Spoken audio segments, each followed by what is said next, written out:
शान्ताकारं भुजगशयनं पद्मनाभं सुरेशं विश्वाधारं गगनसदृशं मेघवर्णशुभांगं लक्ष्मीकान्तकमलनयनं योगविद्यारिणगम्यं वन्दे विष्णुभवभयहरं सर्वलोकैकनाथं।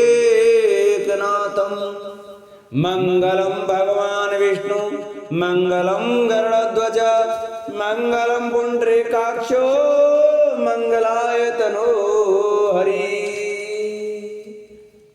बोलो कृष्ण कन्हैया लाल की जय, बोलो विष्णु भगवान की जय।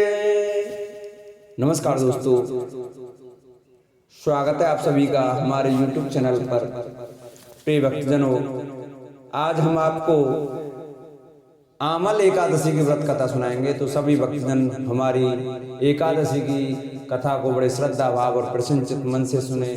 जो भक्त हमारे चैनल पर नए आए हैं, जिन्होंने अभी तक हमारे चैनल को सब्सक्राइब नहीं किया है, वो हमारे चैनल को सब्सक्राइब करें, वीडियो को शेयर करें, लाइक करें और कमेंट में ओम नमो भगवते वासुदेवाय अवश्य लिखें। आइए भक्तों, कथा को प्रारंभ करते हैं।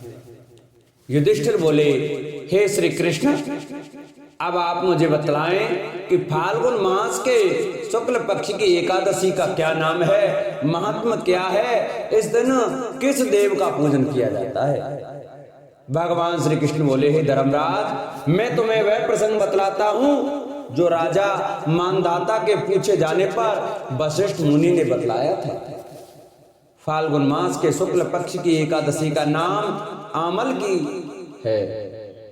इस व्रत करने से मनुष्य को विष्णु लोक की प्राप्ति होती है।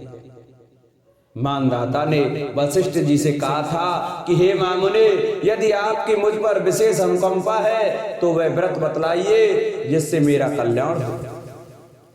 तब वशिष्ठ जी ने कहा, हे राजन, मैं तुम्हें सर्वोत्तम व्रत बतलाता हूँ जो मोक्ष दाता है। वह व्रत आमल की एकादशी का है, जो फाल्गुन मास के शुक्ल पक्ष की एकादशी को किया जाता है। इस व्रत के प्रभाव से 1000 गायों के दान के समान फल प्राप्त होता है। अब कथा ध्यान पूर्वक सुनो।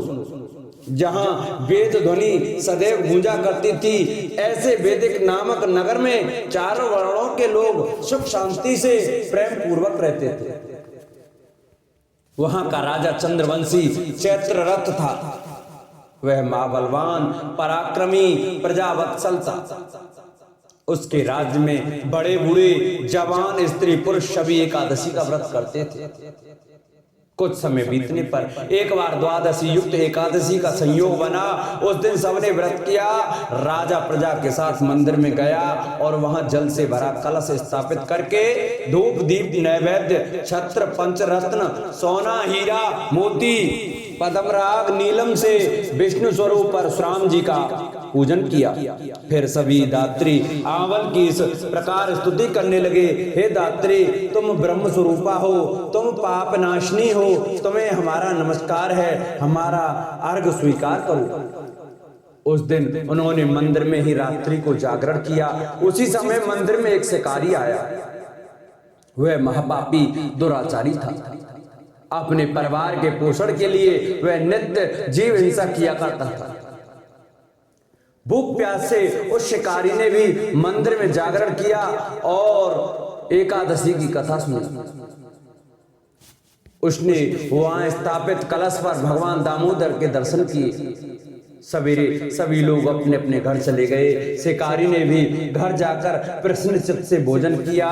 काफी समय बाद उस शिकारी की मृत्यु हो गई।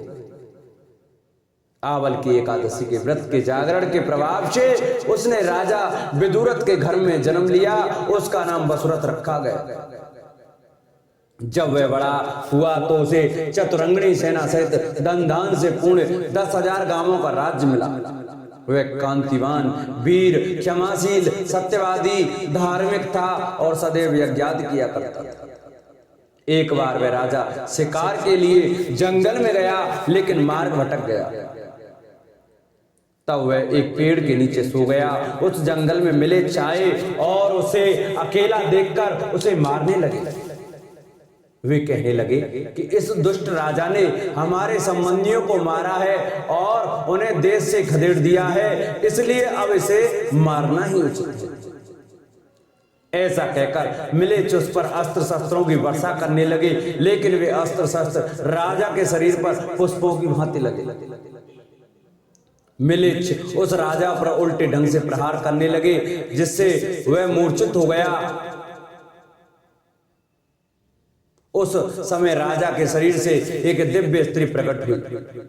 वह सर्वालंकारों से भूषित थी। उसकी भ्रकुटी टेढ़ी और आंखें लाल थी। वह मिलेच्छों को मारने दौड़ी और देखते ही देखते सारे मिलेच्छों को मार डाला। जब राजा की मूर्छा टूटी तो उसने देखा कि मिलेच्छों को मरा हुआ देखकर सोचा कि मेरे इन शत्रुओं को किसने मारा है, इस जंगल में मेरा हितैषी कौन है। जब वह ऐसा विचार कर रहा था तभी आकाशवाणी हुई, हे राजन, इस संसार में भगवान विष्णु के अलावा कौन तुम्हारी रक्षा कर सकता है।